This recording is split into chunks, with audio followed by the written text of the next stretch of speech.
तो गाइस अब तक हमने देखा मैजिक नाइट्स मिलकर स्पेड किंगडम पे हमला कर देते हैं और कैप्टन मेरोलोना अकेली एंशिएंट डीमन से फाइट कर रही होती है और उसे हरा देती है। तब यहाँ बाकी मैजिक नाइट्स भी डार्क ट्रायल्स पे भारी पड़ रहे होते हैं और रिचुअल्स को रोकने की पूरी कोशिश कर रहे होते हैं। अब देखते इसके आगे। एपिसोड की स्टार्टिंग में हमें यूनो को दिखाया जाता है जो कि कहता है कि तुम ही हो जो आज मरने वाले हो और तुम इस बात का रिग्रेट करोगे कि आखिर तुमने गोल्डन डॉन से पंगा ही क्यों लिया। इसके बाद हम जीनोन को देखते हैं जिसकी चेस्ट में एक बहुत बड़ा होल हो गया होता है और उसके मुंह से खून निकलने लग जाता है। ये देखकर लांग्रेस कहता है ये काम कर रहा है और हम आज इस पर्सन को हराएंगे और क्यूलीफात को रोकेंगे और कैप्टन व्यंजन को बचाएंगे। और दूसरी तरफ महल के बाहर ब्लैक ट्री मैजिक पूरे के पूरे किंगडम को घेरने लग जाता है। इसके बाद सीन बदलता है और हम बेनिका को देखते हैं। मैंने सुना था कि यहाँ पे कुछ घुसपैठिए घुस गए हैं लेकिन तुम में से कोई नोबल नहीं है, तो चलो बिना किसी देरी के स्टार्ट करते हैं और चलो आगे बढ़ो और दिखाओ कि तुम लोग कितने ज्यादा ताकतवर हो और अगर तुम इन 8 चमकते हो जनरल्स को नहीं हरा सकते तो तुमसे बात करना बेकार है। इसके बाद वो 2 जनरल्स को उनके ऊपर हमला करने के लिए भेजती है जिसके बाद साइलेंट उनके ऊपर क्रॉप्स हंटिंग बायर ट्रीज क्रिएशन मैजिक का इस्तेमाल करती है, लेकिन वो दोनों अपने मैजिक को कंबाइन करके वहाँ पे आग का समुंदर बना देते हैं।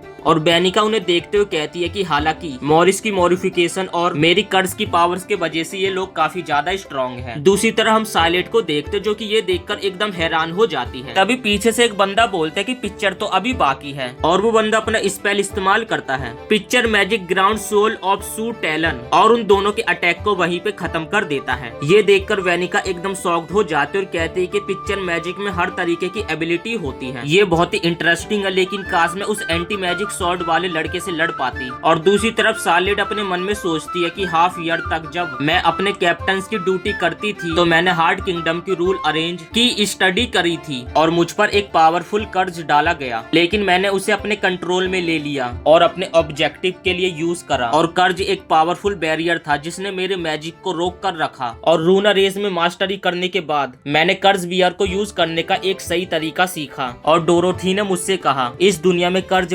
मैजिकुला के द्वारा बना था और मैजिकुला सभी कर्ज का फादर है, इसी वजह से आज मैं इतनी ज्यादा स्ट्रॉन्ग बन गई हूँ। तभी सार्लेट अपना एक और स्पेल इस्तेमाल करते जिससे वहाँ पे ब्लू रोज पैराडाइज से वो पूरी जगह भर जाती है। और फिर रिल कहता उसने मेरे स्पेल में माना मेथड का इस्तेमाल किया और माना सॉइल्ड और वाटर ने उसे अच्छे तरीके से ग्रो होने में मदद करी। और उसकी पावर देखकर वेनिका कहती एनिमी का कर्ज जितना ज्यादा स्ट्रॉन्ग होता है उतना ही वो कर्ज को ज्यादा एब्जॉर्ब कर पाते हैं और जितना ज्यादा फ्लावर्स ब्यूटीफुल तरीके से खिलते उनके ऊपर उतना कर्ज का असर कम होता है। और फिर अपने आंखों के ऊपर लगी पट्टी को हटाती और कहती है इन ह्यूमंस ने अपने ऊपर लगे हुए कर्ज को मॉडिफाई कर लिया। और ये देखकर बेनिका एकदम हैरान हो जाती है, जिसके बाद सार्लेट बोलती है this is my current blue rose, everything up till now has now raised my magic. और इतना कहकर सार्लेट उनके ऊपर हमला कर देती है जिससे उन दोनों की हालत एकदम खराब हो जाती है। और अपनी बात को कंटिन्यू करते हुए सार्लेट कहती है ये मेरे प्रेजेंट ब्लू रोज हैं और ये 2 बिलार मैजिक है जिसमें कि मैं रेड और ब्लू रोज को इस्तेमाल कर सकती हूँ और क्वीन ऑफ बिरायर्स में ट्रांसफॉर्म हो जाती है। और फिर वो अपने मन में कहती कि मैं तुम्हें बचाऊंगी और तुम्हें दिखाऊंगी कि मैं कितनी ज्यादा स्ट्रॉन्ग हो गई हूँ यामी। और दूसरी तरफ हम बेनिका को देखते जिसकी आधी बॉडी डेविल में ट्रांसफॉर्म हो जाती है और फिर जोर जोर से हंसते हुए कहते कि मुझे अब तक का सबसे इंटरेस्टिंग अपोनेंट मिल गया है। और फिर सार्लेट के ऊपर अटैक करने के लिए आगे बढ़ने लगते। सार्लेट कहती कि मैं तुमसे नहीं लड़ने वाली। तभी बेनिका उसकी बात सुनकर कहती कि क्या यहाँ पे कोई नौटंकी चल रही है।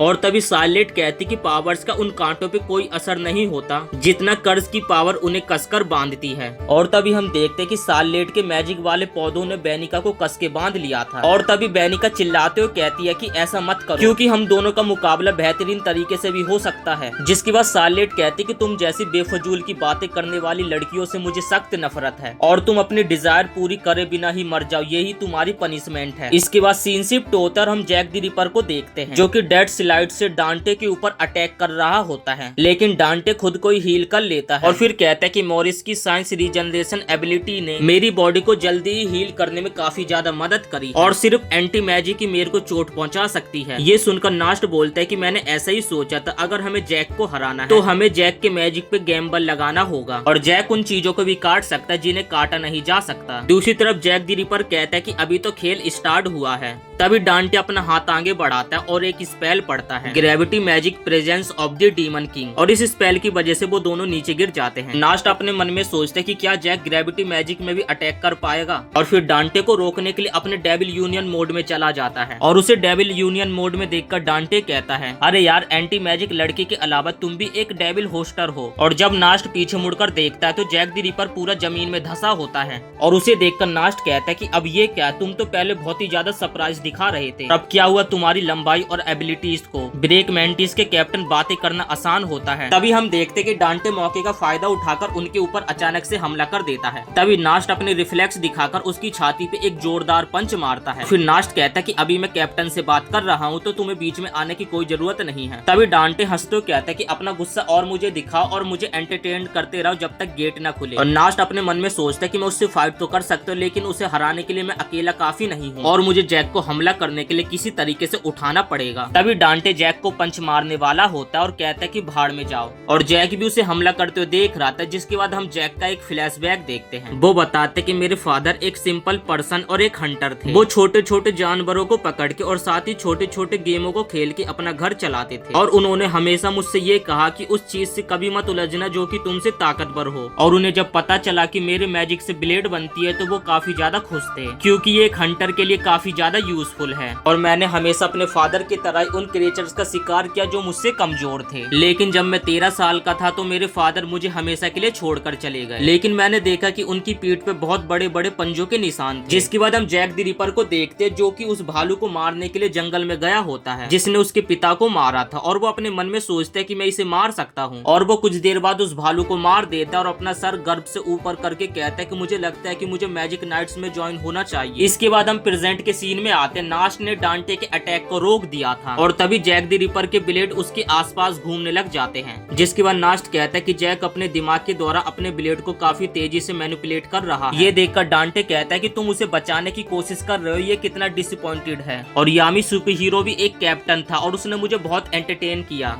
इसके बाद हम जैक द रिपर को देखते हैं उसकी नई फॉर्म के साथ, और तभी नास्ट कहता है उसने ग्रेविटी को काट दिया, और जैक उसके ऊपर अटैक करते हुए कहता है चलो इसका टेस्ट तुम्हारी बॉडी के ऊपर करते हैं। और कुछ ही सेकंड में उसके ऊपर बहुत सारे स्लैश मार देता है। तभी डांटे कहता है तुम कितने भी मुझ पर अटैक करो, लेकिन एक छोटा मोटा कीड़ा मुझे कभी भी नहीं हरा सकता। तभी डांटे के सामने एक बहुत बड़ा इंसेक्ट खड़ा हो जाता है जो कि जैक द रिपर ही होता है। और जैक अपनी बात को कंटिन्यू करते हुए कहता है कि किसी इंसेक्ट से कभी भी उलझने की भूल मत करना, क्योंकि वो उनके सामने आने वाली हर चीज को काट देते हैं। और तभी हम डांटे को देखते हैं जिसका पूरा सिस्टम हैंग हो गया होता है। सीन शिफ्ट होता है और हम मैरिलियोना को देखते हैं जिसने अकेले ही उस मॉन्स्टर को हरा दिया था। जिसके बाद हम जीनोन को देखते हैं, उसे भी हरा दिया होता है। और फिर हम मैजिकियोला को देखते हैं, उसकी अभी भी लड़ाई कंटिन्यू चल रही थी। और ये सब नेच अपने डेविल फॉर्म में देख रहा था, और वो कहते हैं कि अभी भी अंडरवर्ल्ड का डोर ओपन होने में काफी ज्यादा समय है, और हमारे किंगडम के सबसे ज्यादा स्ट्रॉन्गेस्ट मैजिक नाइट्स मेरी एक्सपेक्टेशन से काफी ज्यादा स्ट्रॉन्ग है। इसके बाद हम जैक द रिपर को देखते जो कि बार बार डेंटे को स्लैश कर रहा था। डेंटे हंसते हुए कहते हैं कि मुझे और ज्यादा एंटरटेन करो। जिसके बाद जैक द रिपर कहता है कि तुम चुप करो, अभी तुम मरने वाले हो।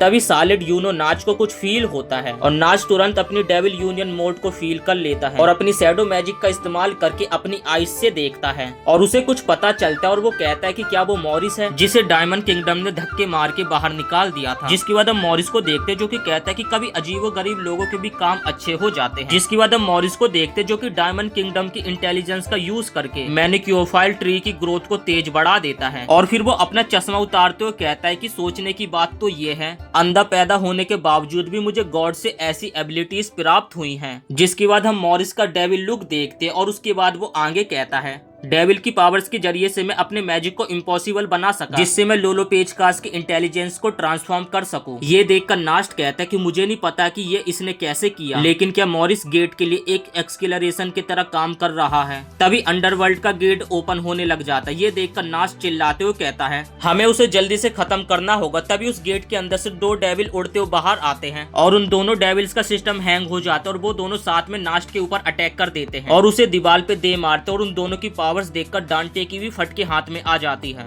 और पीछे धूल ही धूल हो जाती, जिसके अंदर से पीछे से नेच बाहर निकलता है, और वो भी अभी अपने डेविल मोड में होता है और कहता है कि ये दोनों हाई रैंक के डेविल्स हैं। और फिर हम उन दोनों डेविल्स का चेहरा देखते हैं, और इसी के साथ ये एपिसोड यहीं पे समाप्त हो जाता है। वीडियो पसंद आई तो वीडियो को एक लाइक करके चैनल को भी सब्सक्राइब जरूर से कर देना 174 एपिसोड देखने के लिए।